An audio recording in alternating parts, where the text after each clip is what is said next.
এই মায়া জলে আমরা আটকে আছি, ফলে মৃত্যুর কথা আমরা ভুলে গিয়েছি। পাগলের মতো ছুটছি, আরো টাকা লাগবে, আরো খ্যাতি লাগবে, আরো যশ লাগবে, আরো দাপট লাগবে। আমার এত টাকা দিয়ে কি হবে? এত সম্পদ দিয়ে কি হবে? এত ব্যস্ততা দিয়ে কি হবে তোমার? স্টপ, থামুন, অনেক হয়েছে। আন্না,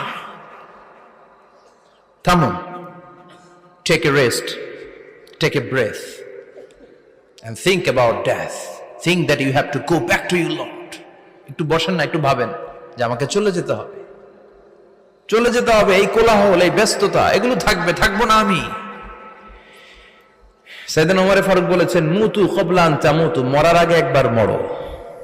হাসিবু ক্বাবলা আন তুহাসাবু আলাইকুম, তোমার হিসাব নেওয়ার আগে তুমি একবার নিজের হিসাবটা করো না। কাগজ বের করে একটু লিখো না কি কি ভালো কাজ করছিলা, যেগুলো দিয়ে নাজাতের ওসিলা হতে পারে। 1 2 3, আর কি কি আকাম কুকাম করছো দেখো না, লিখে দেখো তোমার অবস্থাটা কি। মরার আগে একবার মরো। মরার আগে খাটের মধ্যে শুয়ে শটান করে চোখ বন্ধ করে একবার মরার ভান করে দেখেন কেমন লাগে। চোখটা বন্ধ করেন আর ভাবেন আপনি নাই, কি কি হতে পারে ভাবেন। আপনার ছেলে মেয়েরা কান্না জুড়ে দিবে, আপনার প্রাণের স্ত্রী বিলাপ শুরু করে দিবে, বন্ধু বান্ধবের চিৎকার আর মাতম, স্থানীয় এলাকার মসজিদে ঘোষণা, অমুক এলাকার নিবাসী অমুক ভাই অমুকের ছেলে অমুক দুনিয়ায় নাই।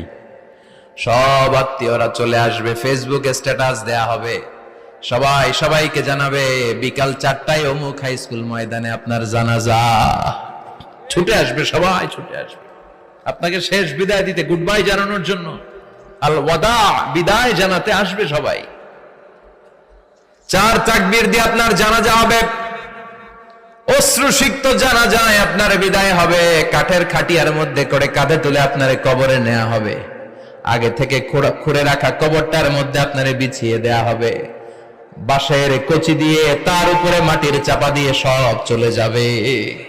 ভাবেন না একবার চোখ বন্ধ করে, this is the circle of life, this is the nature of life. এটা সবার হবে, আমার হবে, আপনার হবে। এত মায়া, এত ভালোবাসা কই যাবে?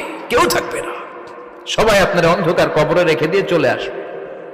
উপরে বাঁশের কঞ্চি, তার উপরে মাটির চাপা, অন্ধকার আর অন্ধকার। এই অন্ধকার যেন শেষ হতে চায় না, শুধুই অন্ধকার, ঠিক কিনা?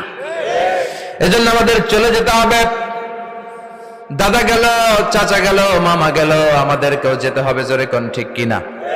একদিন মাটির ভেতরে হবে ঘরে মন আমার, কেন বন্ধ দালান ঘর, প্রাণ পাখি উড়ে যাবে পিঞ্জর ছেড়ে।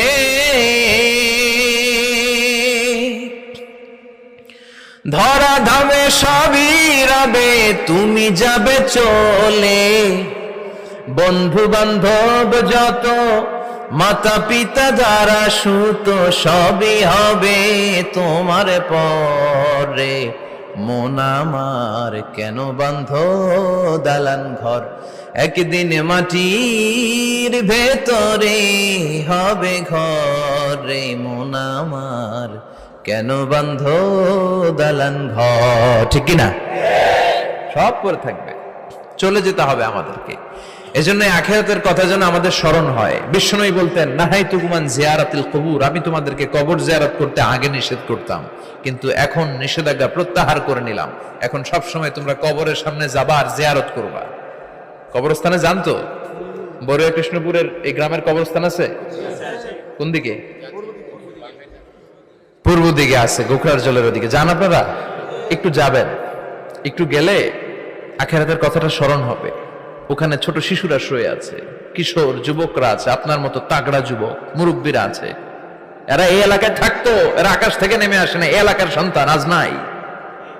একটা সার্টেন পিরিয়ড শেষে আপনিও থাকবেন না। This is the nature of life, this is the circle of life. ছোট্ট শিশু হয়ে এসেছিলেন, শৈশব, কৈশোর, যৌবন, প্রৌঢ়ত্ব।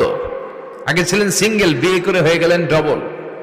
এরপরে আল্লাহ আপনাকে একটা মেয়ে দিল, এরপরে মেয়েকে বিয়ে দিয়ে শ্বশুর হলেন, এরপরে ওই মেয়ের ঘরে সন্তান হতে নানা হলেন। আর কতদিন? অনেক দিন হলো তো, অনেক লম্বা সময় পেয়েছেন আপনি। Think about death. এবার যাওয়ার কথা ভাবেন, আখিরাতের সামানের কথা ভাবেন, ফিরে যেতে হবে। কি শক্তিশালী যুবক, বার্ধক্য চলে আসলে লাঠি ছাড়া চলতে পারে না। কুচকুচে কালো দাড়ি সাদা হয়ে যায়, দাড়ির শুভ্রতা, বয়সের ভার, রং ধরা যৌবন জং ধরে শেষ, ঠিক কিনা? This is the circle of life. যুবক ভাইরা, এটাই জীবন, চলে যেতে হবে, কেউ থাকতে পারবে না, ঠিক কিনা?